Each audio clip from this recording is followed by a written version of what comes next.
This is the way. Ah, yes. This is the way. Ah, yes. 5, 4, 3, 2, 1, 0. All engine running. Liftoff. We have a liftoff.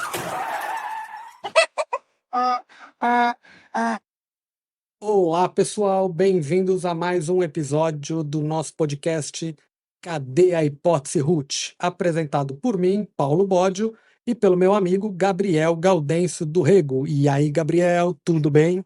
E aí, Paulo Borja, tudo bom? Como é que estamos? Tudo bem por aqui, mais ou menos, né, Gabriel? A gente sempre começa brincando com algumas piadinhas, mas a situação no país está muito triste com a tragédia no Rio Grande do Sul.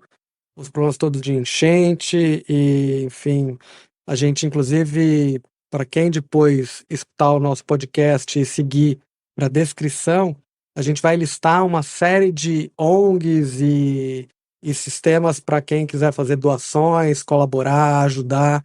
Uma tragédia muito grave, já são dezenas de mortos, pessoas desalojadas, a enchente atacando vários bairros, então a gente aqui dedica o nosso podcast a toda a população do Rio Grande do Sul e vai listar várias possibilidades para quem quiser ajudar e participar.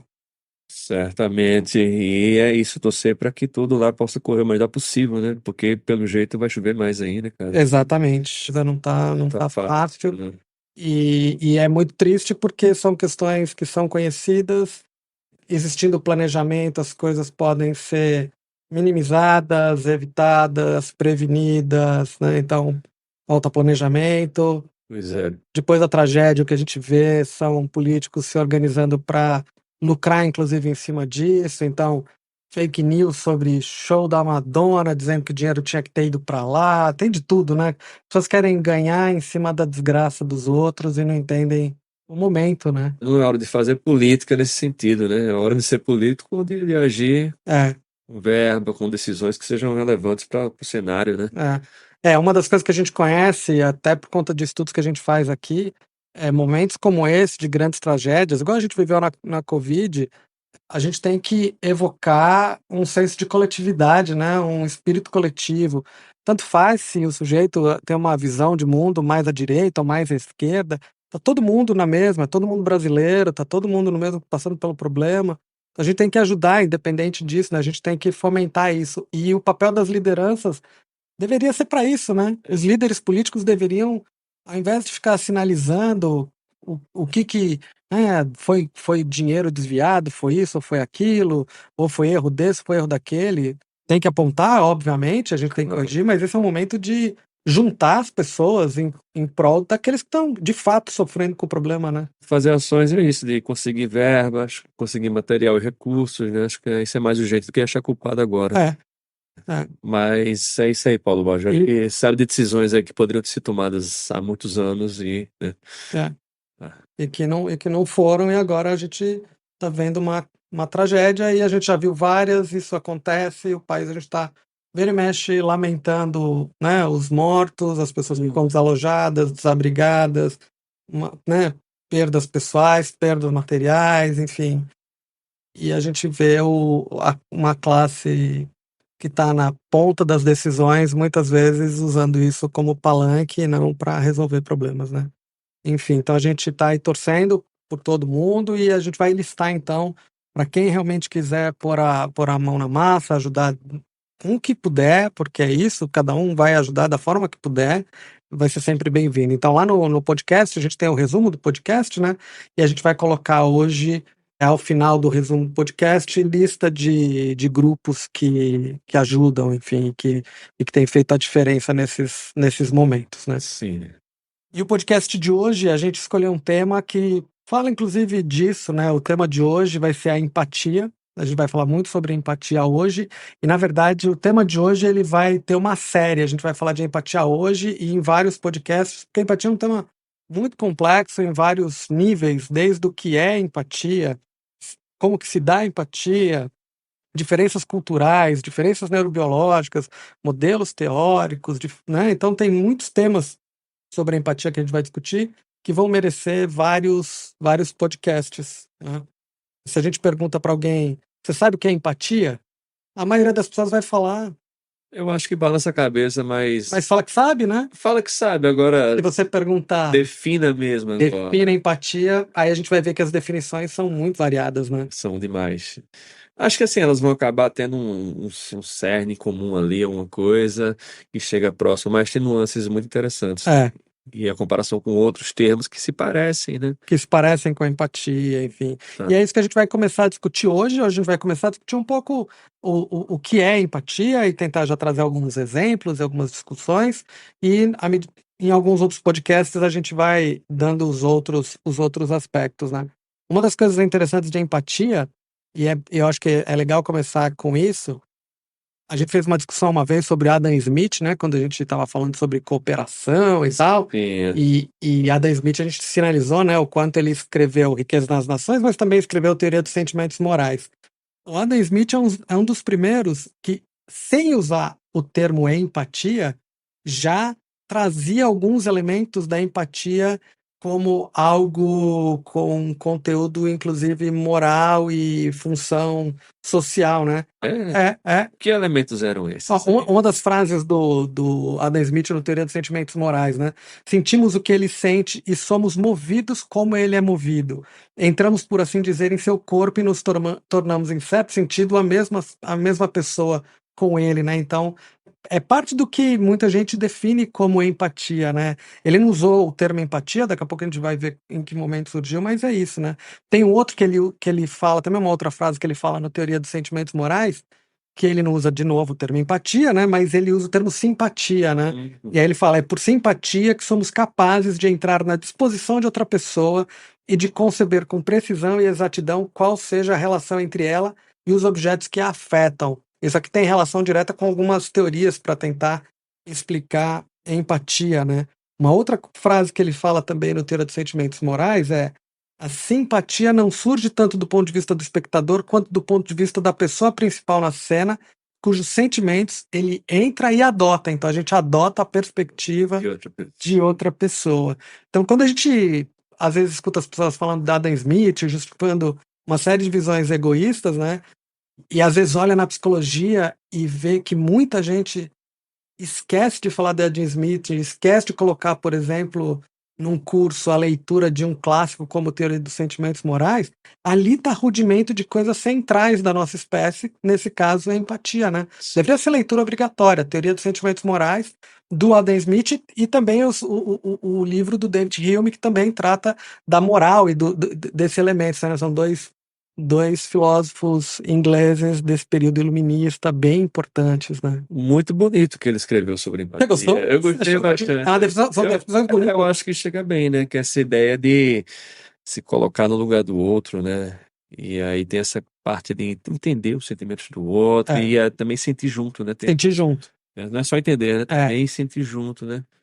São esses detalhes que a gente tem que agora... E ele fala isso em relação ao quê? Só para constar. Ele está discutindo porque nesse momento, tanto ele quanto o David Hume estavam tentando explicar um pouquinho como se davam as relações e como elas eram mediadas em outra análise por algumas emoções morais, né? Então eles estavam falando muito sobre moralidade, sobre noção de justiça, enfim. E aí eles os dois trouxeram para a pessoa e para a interação com o outro, e usaram esse conceito que não era empatia ainda, mas que no final a gente vai entender que é empatia. Então ele está discutindo um pouco os relacionamentos e trazendo para essa ótica. Tanto que nos textos do Adam Smith você também vai encontrar, foi tema de um outro podcast já, coisas sobre amizade, enfim. Né? Se a gente for olhar, isso vai estar em Aristóteles também, já falando sobre questões sobre amizade. Então, esses filósofos todos já traziam algumas dessas questões de relação humana, questões de relações humanas. Exatamente. E aí a gente vai ver, às vezes, na psicologia ficou um lapso para juntar essas ideias, né, que às vezes já existiam na filosofia, e a psicologia, até numa tentativa de virar ciência, se afastou um pouquinho de coisas como essa, né. O termo empatia, então, ele não veio daí, né. O termo empatia ele vai surgir no iniciozinho ali do outro século, com o autor da psicologia, que é o Edward Titchener, né, que traz uma tradução de um termo em alemão, que eu não sei falar. Tenta aí. Eu não vou tentar, vai ficar muito. Os alemães vão ficar muito bravos comigo. Tem um pessoal alemão ouvindo. A língua alemã é muito, muito legal, né? Porque eles vão juntando uma palavra aqui, uma palavra ali e vão criando novas, né? Novos conceitos e tal. Quando a gente está falando de empatia, o termo que o Titchener traduziu é um termo que, se a gente fosse fazer uma tradução direta, seria algo como se sentindo para dentro, meio que você trazendo para si o outro, uma coisa de uma compreensão. Colocar o outro para dentro de você. Para dentro de você, Tá, algo assim. E aí ele fez essa tradução, né? E aí começa a gente observar o uso de empatia aumentando. O Titchener foi aluno de um clássico da psicologia, que foi o Wundt. Apenas. Esse, os pais aí da psicologia. É um dos pais da psicologia. Então... Aí desse termo você fala ainda, Wooker Psychology. Olha só, Gabriel, você treinou alemão? Treinei alemão. Ô, Gabriel. Os termos muito específicos. Você fala francês também, né, Gabriel? Um petit peu. Falei certo ou não? Não. Não, foi bonito. Obrigado. O biquinho ficou legal. E aí, desde então, o termo empatia, né, ele foi sendo ampliado, ele foi sendo evoluído, né, ele evoluiu, e aí acabou abrindo margem para uma série de definições e de alguma maneira, esse é um lado bom, que ele evoluiu bastante, mas tem um lado complicado, porque aí, dependendo do que a pessoa está pensando, ela está se referindo a um tipo, a um aspecto ou um elemento do que vai ser empatia, né? Como assim, explicação? Começa a ter confusões sobre empatia e compaixão, né? Empatia e simpatia. Né? Você começa a ter o quanto é uma compreensão mais racional, eu estou olhando o outro e tentando entender o que ele está sentindo, ou quanto eu sinto o que ele está sentindo, e tudo isso a gente começa agora a entrar nos modelos teóricos sobre empatia, né? Então a gente vai tendo uma coisa que é uma empatia que se descreve como mais cognitiva, né? Uma empatia que é mais afetiva, né? Então a gente vai tendo um aspecto da empatia que é mais o comportamento que deriva da empatia, então a gente começa a ter todas essas derivações, né? Mas aí seria bom então pensar qual uma definição de empatia simples, legal e que seja aí correta na psicologia. Um primeiro ponto que muitos autores colocam, né, é a ideia de você se colocar no lugar do outro, né, a capacidade de se colocar no lugar do outro. Certo. Essa é uma definição geral, né, que a gente tem. Mas a questão do que significa se colocar no lugar do outro também é um grande problema, porque o que é exatamente se colocar no lugar do outro? É saber como o outro pensa, como o outro pensa, como o outro sente, quais são as crenças e valores dele, o que ele está passando naquele momento. Então aí é que começa a virar uma confusão, e aí que os experimentos eles começam a ajudar a gente às vezes a destrinchar. O que você achou dessa definição, Gabriel? Então achei legal. Então seria essa capacidade de se colocar no lugar do outro em termos de emoção e de pensamento, de saber o que eu estou pensando ou sentindo, e seria também... Que nesse caso a gente chamaria inclusive de teoria da mente, né? Teoria da mente. Né? Que é o que entra dentro desse rol da empatia cognitiva, né? Tá. Que é a habilidade da gente entender os sentimentos, os pensamentos da outra pessoa. Ou seja, se colocar no lugar do outro e tentar prever ou inferir o que essa pessoa está pensando ou sentindo. Então esse seria um lado mais cognitivo da ideia. Mais cognitivo então, da ideia. Você passou por uma situação e eu vou pensar, poxa, o Paulo Borges está passando por isso, ele deve estar se sentindo assim... E aí, necessariamente, eu estou sentindo junto ou não? Não. Se você agora estiver passando por uma experiência... Então, por exemplo, você me vê triste e, de repente, você começa a se sentir triste.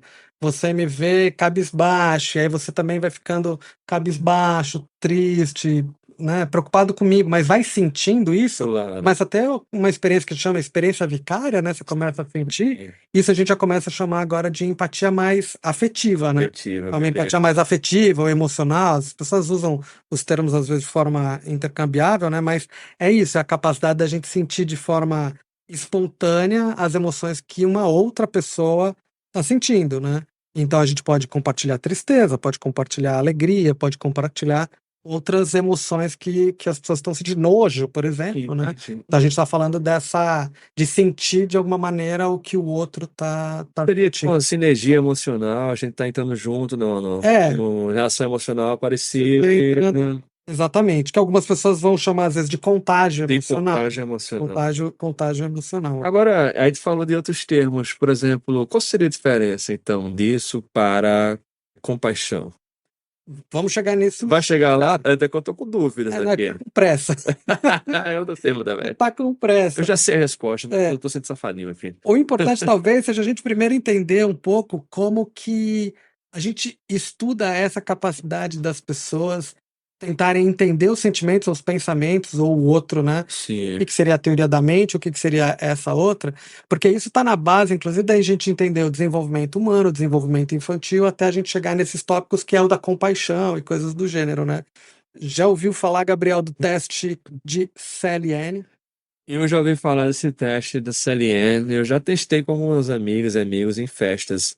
Adultos? Adultos. Rapaz, eu espero que eles tenham passado, né? Alguns. Você tá bem de amigo. Eu fiquei testando pra saber. Como que você testou? Eu fiz um teatrinho lá, utilizando um copo de cerveja, né, pra falar da série da Anne, aquela história, né? E aí, então, pra contar como é que funciona aqui. Eu ia explicar a versão original, mas eu fiquei curioso com a versão alcoólica. É porque a versão original você usa bonequinho, Isso, né? usa o bonequinho, usa a CL e a N. Tem várias possibilidades, né? Possibilidades. Mas tem a CL e a N. Isso, aí elas estão interagindo, né? E a ideia toda é que uma hora estão brincando com o objeto, alguma coisa, e uma sai da sala, a outra muda o lugar do objeto, né? Isso. E quando a outra volta, pergunta onde é que ela acha que o objeto estaria, né? Então assim, você mostra para a criança duas bonequinhas, né? A CL e a N, e tem lá, por exemplo, uma cesta e uma bola, né? Então tem lá o lugarzinho, e aí ela tá brincando, e a criança tá vendo, e aí ela vê a Sally colocando a bola na cesta e saindo. Então a pessoa que tá fazendo a brincadeira com as bonequinhas pega a Sally com a bola, põe a bola na cesta, a Anne tá na frente, a bonequinha da Anne na frente. Depois que ela fez isso, ela tira a Sally de cena e tá lá a Anne, né, com a cena e tal. E aí a Anne vai lá, pega a bola e muda ela de lugar, né? Perfeitamente. E aí quando a Sally volta, a pergunta para a criança é: onde Sally vai procurar sua bola? Essa é uma pergunta sobre a crença, né? Pois é. Ela tem que entender alguma coisa. Se ela fala assim, a resposta tá no cesto, Tá certíssimo. tá certíssimo. Criança avançada. É uma criança avançada, porque ela entende que a Sally saiu, não viu que a Anne tirou a bola do cesto, então, para Sally, a bola continua lá. Exatamente. Então, ela reagiu bonitinha e compreendeu a crença falsa da Sally. Por que a Sally tá errando, né? Exatamente. Se ela falar que a Sally vai procurar com a Anne, já era menina. Exato, ela ainda não tá perdida na vida. Não tá perdida, Gabriel. Não, tô brincando. Mostra só uma etapa do desenvolvimento dela. E a gente sempre pergunta a questão, não, uma pergunta real, né? Claro. De realidade, tá? E onde a bola realmente tá, né? Porque numa dessas, essa criança fala assim, ela tá na cesta, porque ela entendeu que a Sally achava que ainda estava na cesta, né? Porque ela realmente também não acompanhou nada. Então o esperado é que ela perceba que a Sally acha que a bola tá na cesta, mas ela sabe que a bola não tá na cesta. Porque essa capacidade, então, mas aqui me conta aí, a da cerveja, como que você fez com seus amigos? É a mesma coisa. A Sally era um copo de cerveja, a Anne era outra. Você pode variar uma IPA, por exemplo, uma Pilsen pela cor, né? É mais fácil extinguir ali. E aí você faz a brincadeira igualzinho, tal. A Sally tá aqui, tal, brincou com o negócio, botou no lugar. Aí bota o copo de cerveja atrás, pode dar um gole antes se quiser também, né? Entendi. E aí essa mesma interação, em vez de bonecas, cerveja. E aí eu já estava percebendo que algumas pessoas cairiam aí nessa. E eu fui testar para saber, e realmente a pessoa teve dificuldade em entender. É mesmo? Foi. Diz ela que não tem muito bem história e tal, não sei o quê, mas eu acho que é uma questão de compreensão mesmo, de percepção aí do outro. Porque essa é a habilidade da teoria da mente. É isso aí. Eu saber o que a Sally estaria vendo e o que ela pensaria a partir do que ela viu. Essa a ideia. Essa é a ideia básica de teoria da mente. Isso. E aí, no caso, eu testei algumas pessoas e algumas conseguiram, e eu percebi que algumas tiveram dificuldade, porque às vezes estão num lugar um pouco mais autocentradas, nessa percepção do outro. Mas também acho que no ambiente de bar pode ser, inclusive, efeito do álcool, né? Efeito do álcool. Eu posso ter explicado tudo errado também. Você acha que explicou certo, explicou errado. Tá brincando com um copo de cerveja, bicho. Não tem nada a ver, tá tudo errado. Mas então isso aqui é uma definição de teoria da mente, uma forma de avaliar a teoria da mente, né? Uma forma da gente avaliar a teoria da mente. Isso é estudado na psicologia desde os anos 70, 60, 70, que chamava de atribuição social, né? A capacidade de atribuir a outros estados mentais e entender o que a pessoa está querendo, né? Atribuir intenções, desejos. E aí esse termo teoria da mente é um termo que acho que é um pouco mais moderno. Mais recente, vem com a Uta Fritz, o Baron Cohen, esses autores, inclusive que estão envolvidos nesse desenvolvimento de testes como esse. Então a gente já está falando agora de 85, 90, aí começa uma transformação, né? É um nome mais bonito, inclusive. E muito da psicologia do desenvolvimento mudou muito, né? Mais recentemente começaram a olhar esses outros fenômenos. Você falou do Baron Cohen? Esse nome é famoso aí, viu? Simon Baron Cohen. As pessoas devem conhecer o Sacha Baron Cohen. Grande Sacha. Que é primo, né? É primo. É primo. Tem uma história bem engraçada que eu não vou saber contar, mas... Tenta aí. Não vou lembrar, não, mas é alguma coisa que deu errado com algum dos Baron Cohen, por essa piada de ser primo. Enfim, eu vou procurar depois, aí no outro episódio eu vou contar. Você conta, entendi. Tá, mas o Sacha Baron Cohen, só pra quem não conhece, é aquele cara que fez o Borat. E tem outros. Tem vários. Ele, Bruno também, né? O Bruno é engraçado. Esse cara, ele conseguiu criar uma politicamente incorreto. Ele é bem... É bem engraçado, Mas aí, voltando para essa história, né? Você estava falando da atribuição social e da capacidade da gente ter de atribuir algumas coisas, né, aos outros, e que está na base da teoria da mente. Chega no limite, tem uns testes muito interessantes. Tem aquele teste em que você mostra figuras geométricas na tela, né? E as figuras geométricas, elas se movimentam, né? Então, imagina, você tem lá um triângulo, uma bolinha, e aí o triângulo começa a se movimentar em direção à bolinha, né? E aí a bolinha vai indo para uma outra direção, e o triângulo vai indo atrás da bolinha, enfim. E aí as pessoas conseguem interpretar de alguma maneira, atribuindo emoção para isso, né? Elas olham o triângulo como se ele estivesse correndo atrás da bolinha para pegar a bolinha. Então a gente atribui coisas nessa linha. A gente faz muita atribuição sobre o que está acontecendo, e nesse caso, inclusive com emoção. Dependendo de como você movimenta o triângulo e a bolinha, as pessoas vão começar a atribuir até algumas coisas de conflito. A bolinha está tentando se esconder do triângulo, o triângulo perseguindo, né? O que mostra o quanto a gente naturalmente tende a dar interpretações sociais para poucos elementos, né? Questões de movimento, né? Coisas de movimento básico, né?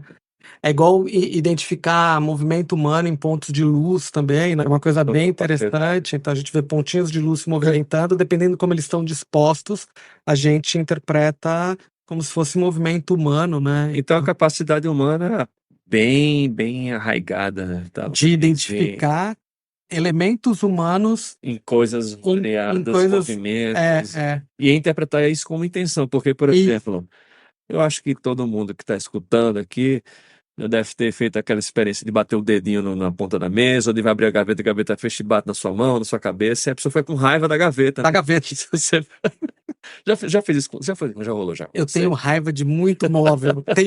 Cara, tem tantos móveis em casa que eu tenho raiva. E tem alguns que eu tenho uma raiva muito grande. Você pega, por exemplo, banco do piano. Porque o banco do piano... Na canelinha. E ele não é, sei lá, o banco de um piano, ele não é feito de pinho. Não. Ele é feito de madeira nobre. Então ela é dura. Aquilo dói. Pra treinar o pianista. Na vida difícil. Então você fica com raiva do... Mas tu chegava a agredir depois o banco? Não, porque tem gente que bate assim a cabeça no móvel e dá um soco na porta do negócio e fala, cara, não vai resolver. Não. Só prova um pouco essa teoria dos caras. Ele faz muito isso, né? Ele fica com raiva da jogada e ele quebra a raquete. Tem uns tenistas que fazem isso, verdade, é verdade. É culpa da raquete. Destrói a raquete. Coitada da raquete. Coitada da raquete.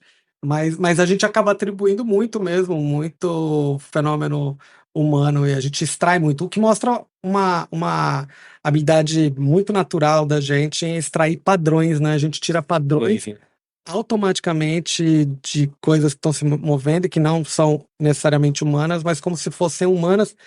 E isso, muita gente discute o aspecto evolutivo dessa história, que é para facilitar a nossa detecção de quem faz parte do próprio grupo, quem faz parte do outro grupo, o que que é humano, o que que é não humano, o que Claro. que é preso, o que é predador, né? Então essa capacidade rápida da gente extrair com poucos sinais informações sobre as pessoas, né? Tanto que isso traz uma discussão muito importante sobre grupos que não tenham essa capacidade tão bem desenvolvida, e a gente vai ver muitas discussões e muitos estudos sobre, por exemplo, autismo e algumas Sim. condições clínicas importantes, em que às vezes a atribuição humana nessas Fica coisas fica prejudicado, né? prejudicada. Esquizofrenia também É. tem esses Tem quadros. algumas alterações importantes na detecção rápida desses exemplos, né? A gente vai, durante a semana, a gente vem fazendo as postagens do Instagram também, a gente pode colocar no Instagram alguns desses exemplos. Então, do ponto de luz é bem interessante para quem não está entendendo exatamente o que é isso, né? Pontinhos de luz se mexendo que a gente interpreta como humano, a gente pode colocar numa das postagens. Legal, só para contar assim, você vai ver isso numa tela de computador, uma tela toda escura e os pontos de luz se mexendo. Não é no ar, não. Não é no ar, você olha para uma tela e tem uns pontinhos piscando para um lado e para o outro. Só isso, pontinhos. Dependendo do como eles estão arranjados na tela, a gente olha como se fosse um homem andando, uma mulher andando, uma pessoa pulando, uma pessoa se agachando, enfim, vários movimentos, né? Lá no laboratório a gente fez um estudo, foi um estudo conduzido pela nossa amiga Olivia Lapenta. Olivia Lapenta, que entende muito dessas questões de simulação mental, imagem, motora, enfim. E uma das coisas que ela desenvolveu na época do doutorado dela foi uma série de estímulos que eram esses pontos luminosos, com vários movimentos, pessoa agachando, pessoa levantando, pessoa pulando, pessoa movimentando o braço para lá ou para cá, né? E aí você olha esses pontos de luz e identifica questões humanas. E alguns grupos foram ainda mais além e montam esses pontos de luz de maneira que as pessoas interpretam emoções com base no como o ponto de luz está se movimentando, né? Então, tá mais alegre, tá mais triste, tá mais agitada, tá mais lenta, enfim. A gente extrai muitos elementos disso, né? Interessante. E aí começa essa discussão sobre exatamente o que é empatia. E a definição é muito difícil, porque, na verdade, a gente tem uma cadeia de eventos, desde a observação, a construção daquela imagem, imaginar do que se trata, até o que normalmente a gente acaba chamando de empatia, que é se colocar no lugar do outro, né? E por isso que acaba, inclusive, tendo uma confusão muito grande com a história que parecia que ia explicar o mundo, que são os sistemas de os tais neurônios em espelho, Sim. que acho que muita gente já ouviu falar, teve uma hype enorme, né, depois da descoberta, parecia que ia explicar tudo, e na verdade não é exatamente isso, não né? Explica tudo. Acho que a gente pode explicar um pouquinho o que são os neurônios em espelho, né? Tá, legal. Então, só para fazer um mapa mental de onde estamos, a ideia de que empatia, então, seria se colocar no lugar do outro, e você tem alguns mecanismos bem automáticos e básicos, humanos, que é de interpretação do movimento do outro, das emoções, e entender isso como intenção, né? Isso, como intenção. Isso bem no básico. Mas essa é a parte ainda motora, a parte da imagética, enfim, mas ainda tem toda a parte mais emocional, enfim, que a gente vai indo. Então vamos na parte motora. Aí você vai falar de neurônios em espelho. Neurônios em espelho. É bonito o nome. O nome é bonito, o nome, como muitas coisas, quando tem nomes assim, eles são nomes que pegam, que falam, e acabam, às vezes, criando meio que aquelas, como se fala, lendas urbanas. Eu sou ruim, né? Isso não é ditado não, viu, Paulo? Mas não é exatamente uma lenda urbana, mas são coisas que não explicam tudo como querem. Então vamos explicar o que é o neurônio espelho, né? Então o neurônio espelho foi descoberto por um grupo italiano, né? Risolati, Giacomo Risolati, Jacobini, Vittorio Galeazzi. A galera boa, essa galera 90. Boa, exatamente, nos anos 90. Basicamente o que eles estavam fazendo era um estudo, isso estão falando em Parma, né, na Itália. Eles estavam fazendo uma série de estudos que eles fazem de eletrofisiologia em macacos, mais especificamente numa espécie chamada macaca nemestrina. Por que você tá rindo, Gabi? Que é um nome bonito, né? Nemestrina. Eu sei lá, achei que era um nome diferente. Não, macaca nemestrina. Tem várias espécies que eles fizeram uso.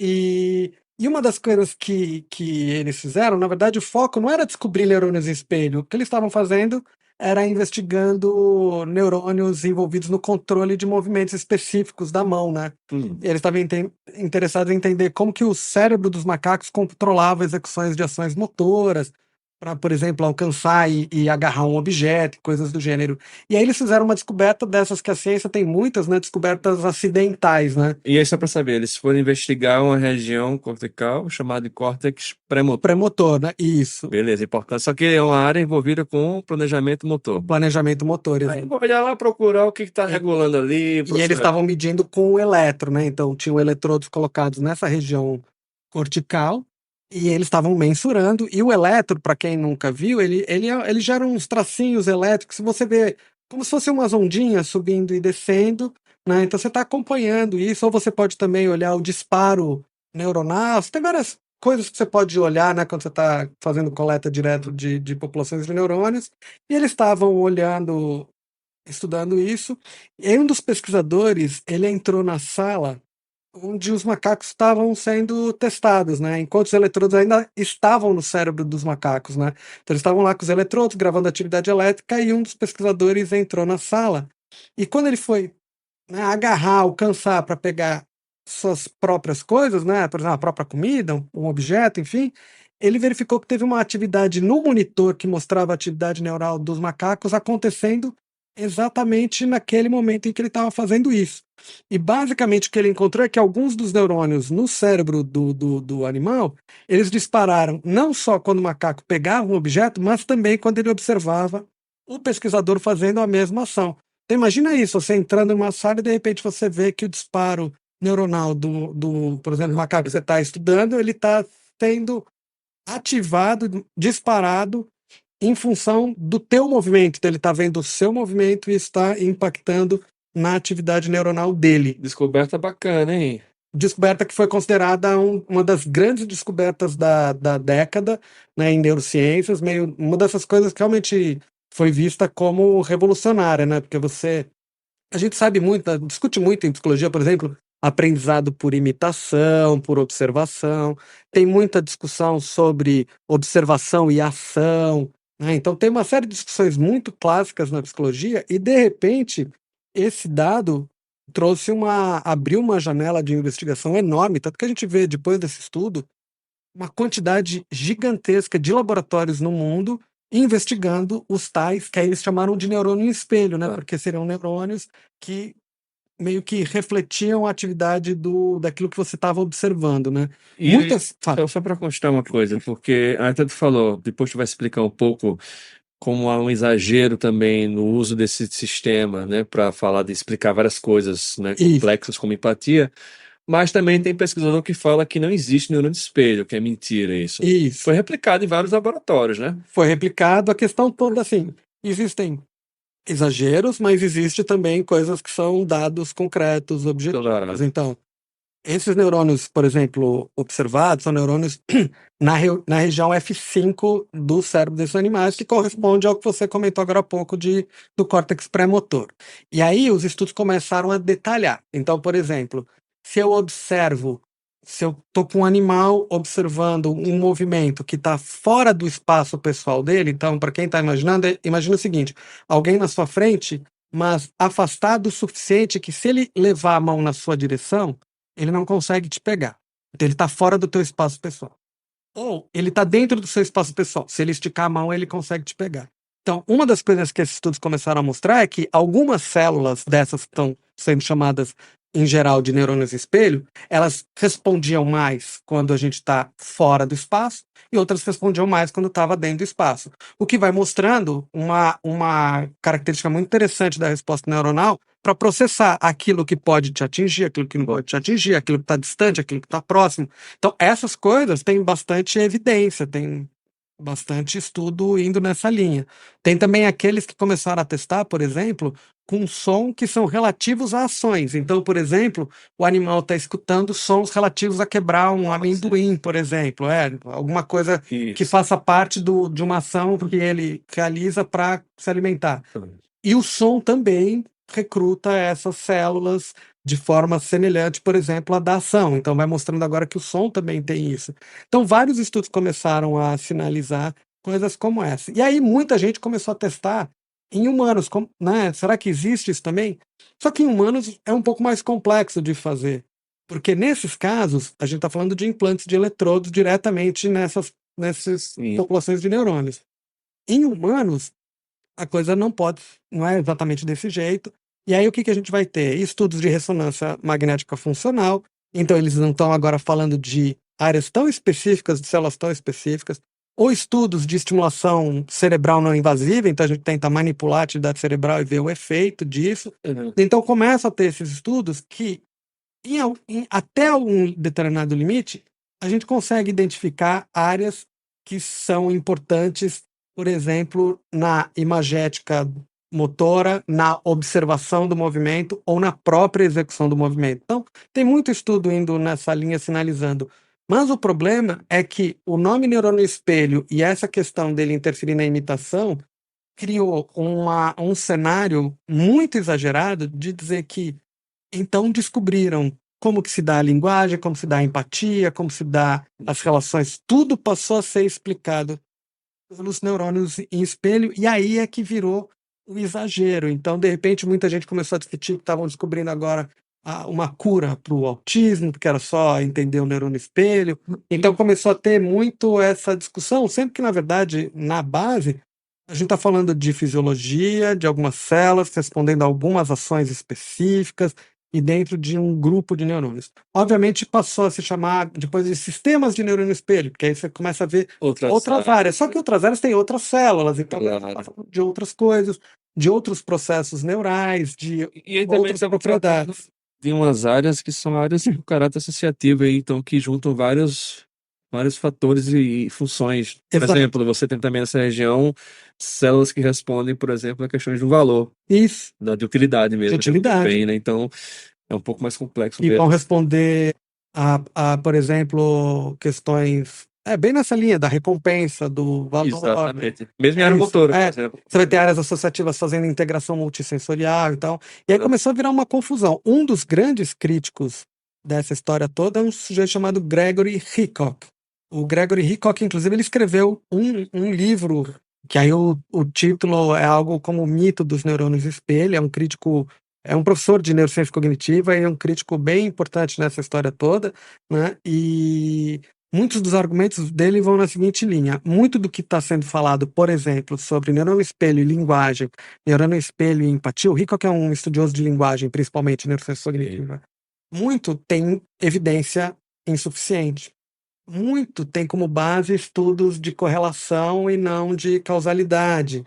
Muitos têm várias outras estruturas cerebrais sendo recrutadas que não são aquelas que supostamente são compostas por esses neurônios em espelho. E outra coisa é uma interpretação em humanos de algo que tipicamente é bem descrito em animais, né? Eu vi em humanos que tem esses estudos que tu falou, que sugerem a existência a partir, por exemplo, de mudança na excitabilidade cortical. Então, a pessoa vendo outra pessoa agindo, você tem então um aumento de excitabilidade cortical em áreas motoras pessoais. Que não era esperado, assim, dentro de uma teoria onde seu cérebro corresponde às suas ações e seus movimentos, o fato de ver alguém não deveria, teoricamente, levar a isso. Ou seja, isso está implicando que talvez exista. Teve um estudo que eu acho, que aí eu vou falar que talvez eu tenha visto, evitar aqui as falsas memórias, que era um estudo com um paciente com epilepsia. E aí, nesse caso, que já ia abrir a cabeça, talvez cirurgia, a coleta de dados utilizando eletrodos que mostram, assim, que há a possibilidade de ter células que teriam esse comportamento. Sim. Então, acho que, se não me engano, esses poucos estudos. Você tem esses estudos que exatamente, o sujeito está passando por um procedimento cirúrgico, aí você... Porque eu vi até para responder um colega que falou que não existia mesmo. Eu fui dar uma olhada e falei, existe estudo humano sim, mas ainda assim, são bem incipientes. Mas aí são aquelas leituras interessantes, né? Algumas pessoas exageraram, extrapolaram, e quando eu falo pessoas extrapolaram, não foi o Risolati, não foi o Galeazzi, não foi o Jacobino, todas essas pessoas fizeram os estudos todos bem desenhados, mas algumas pessoas, elas transformaram a leitura, né? Porque neurônios em espelho, então automaticamente criou um mito mesmo, né? Exagerado. Então, os achados, eles existem. Claro. É o reino da hipótese ali, tá? É uma questão ali. E por outro lado, a gente vai ter aqueles que aí partem, que quando leram que tem um mito, entendem que na verdade tá tudo errado, né? Então, e aí você acredita nos estudos, e na verdade não é. Não é exatamente isso. Tanto que muito antes, inclusive, do Risolati, aí a gente está falando do começo da eletrofisiologia, da eletroencefalografia, usado dentro da psicologia, por exemplo, a gente vai ter aqueles estudos em que o sujeito observando filmes, vídeos e não sei o quê, tinha, por exemplo, um aumento de atividade de um ritmo chamado ritmo mu, que é um alfa, né, no eletro, em áreas motoras. Esse nome bonitinho. Nome é bonitinho, né? E que hoje em dia se estuda muito a relação do mu com a percepção, com o movimento, com a observação do movimento e Claro. com imaginar o movimento. Então tem muitas coisas que fazem sentido, mas elas não são a empatia em si. Claro. Então, acho que para quem está escutando, a mensagem até agora é a seguinte: empatia é uma definição que é muito complexa. De uma forma simples, a gente poderia falar se colocar no lugar do outro, mas à medida que a gente for discutindo, vocês, né, dá para ver que não é só isso. E ela tem componentes iniciais que são esses que a gente está discutindo, relacionados à observação, à imaginação, à mímica, são elementos na base para depois a gente chegar nessa capacidade mais ampla de se colocar no lugar do outro, de ter teoria da mente a ponto de entender os sentimentos do outro. Claro. E coisas do gênero, e além disso, a tal da empatia afetiva, que é vivenciar, experienciar uma emoção similar à daquele que você está observando. Mas vale só salientar um ponto que eu acho importante, que é, para mim, esse experimento traz essa ideia que eu acho muito bonita, que é uma área que se pareceria funcionar só para compor e gerar movimentos no seu corpo, tá também processando informações que ele está vendo, né, de movimentos fora do corpo dele. E aí, claro, deve ter várias questões envolvidas, por exemplo, coordenação de movimentos conjuntos e tal. Então, mas é interessante que há um caráter de simulação de leve ali. Então, assim, uma coisa que acontece fora está gerando alterações em áreas motoras minhas também. E aí tem uma série de estudos, por exemplo, que tem uns que vão investigar se, sei lá, o uso de elementos que causam paralisia facial se vai interferir na interpretação de expressão facial do corpo.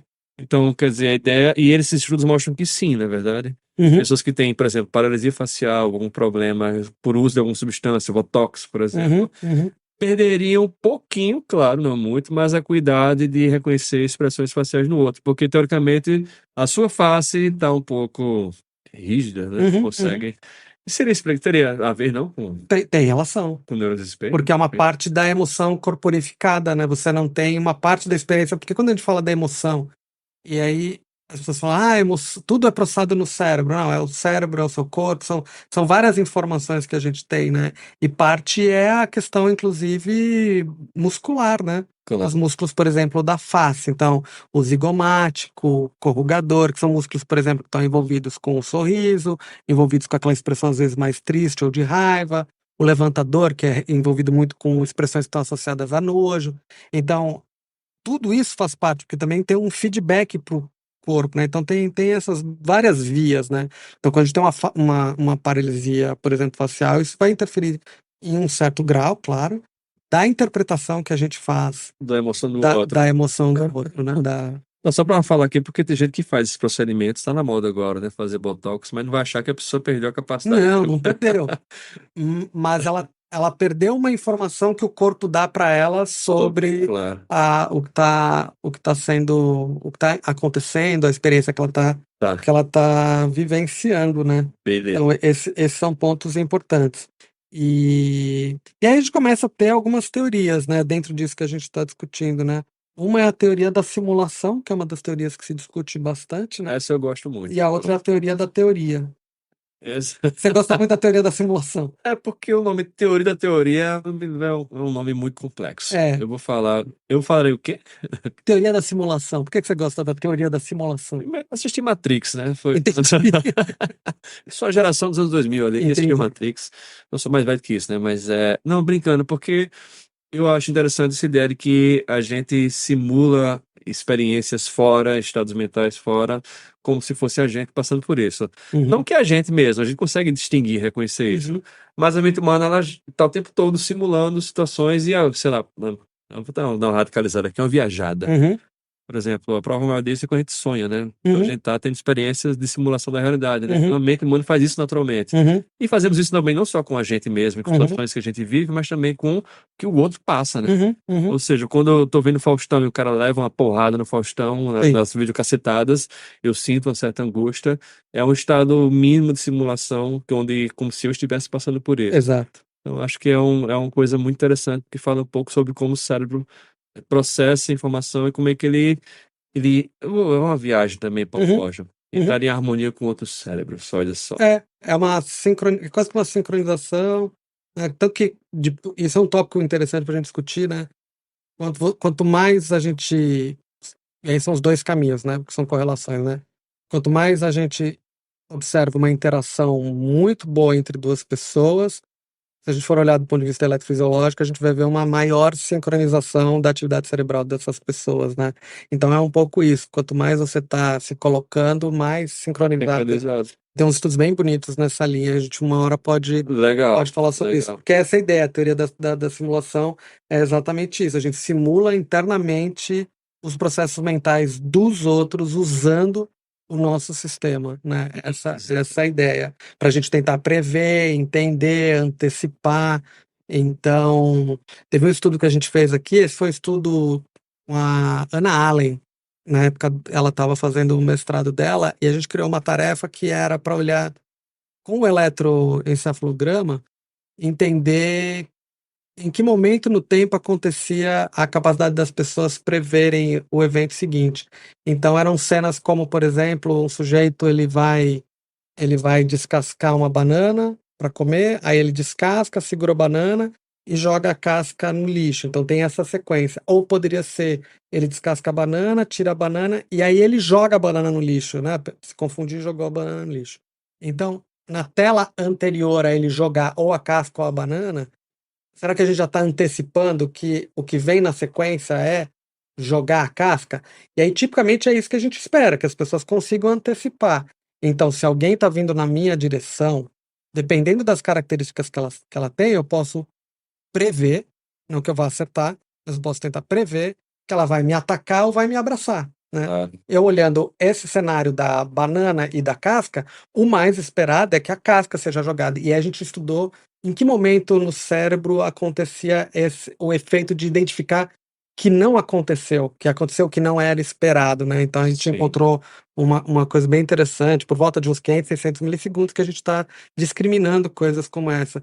E coisas do dia a dia, você tá com um bebê em casa. Então, essa é uma capacidade bem fundamental.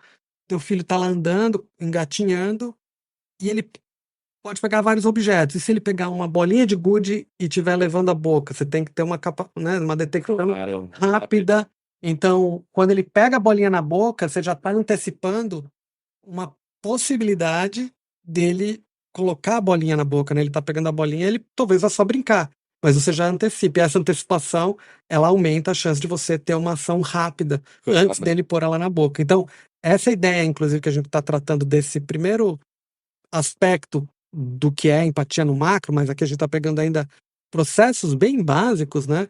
É a capacidade da gente, observando, conseguir antecipar alguma coisa. E aí eu falo de bebezinho, de neném, de Romeu, e aí tem uma coisa interessante que é a capacidade que o bebê já tem de imitar alguns movimentos. Por exemplo, você estira a língua, o bebê estira também. Isso. Então, teria um pouco essa parte de uma simulação bem automática. Bem automática. Já isso. Na verdade, ele está aprendendo a ser um pouco, a conhecer o corpo dele a partir também da experiência visual. Visual, isso. Os experimentos bem clássicos da psicologia, né?